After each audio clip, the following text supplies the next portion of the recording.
Okay, so the next one is polarity.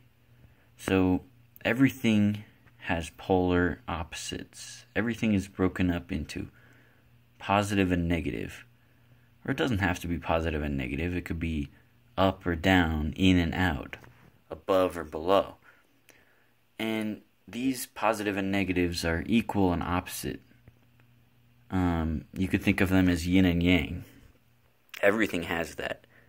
So, positive is just what exists, and negative is actually what doesn't exist. Negative is not actually existing just as positive is, but it's non-existent. Like when someone says you're negative for a disease, then you don't have it.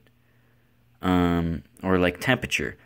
If it's a positive temperature, well then it's warm. It has temperature.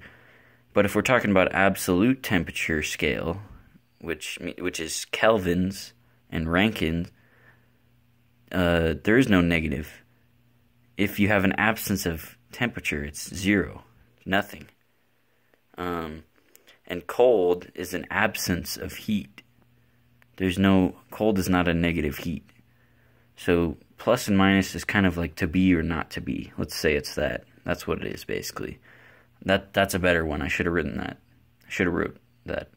Anyways, everything has gender. That's the next one. So, curves and lines. So, like, everything flows, and everything has lines. Everything has linear structure. Everything has circular or curved structure. Like, look at this carpet, for example. You've got circular patterns, just like the flower of life, like that. Okay. My carpet's actually just like that.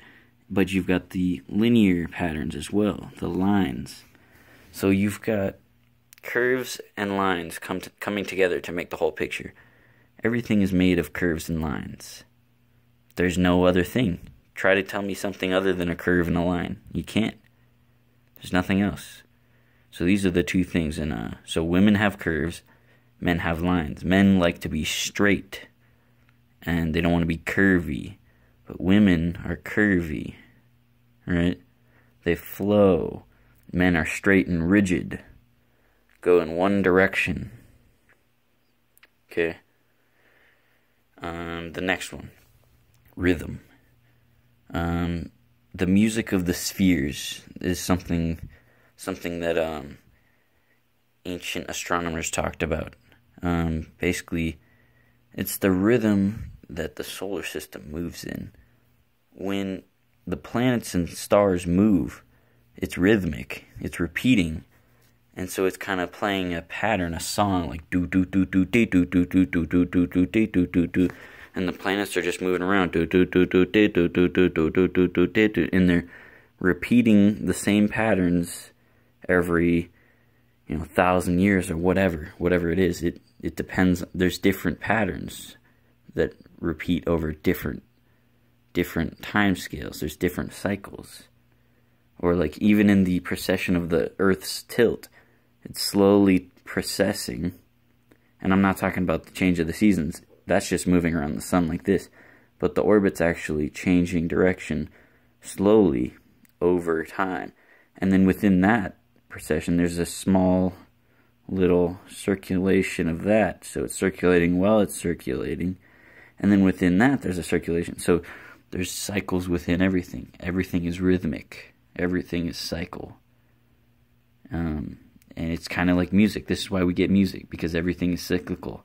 Everything goes A, B, C, D, E, F, G, and then back to A. B, C, D, see, it ties back to itself. It's like a snake biting its own tail. And then the last two we'll talk about in the next video.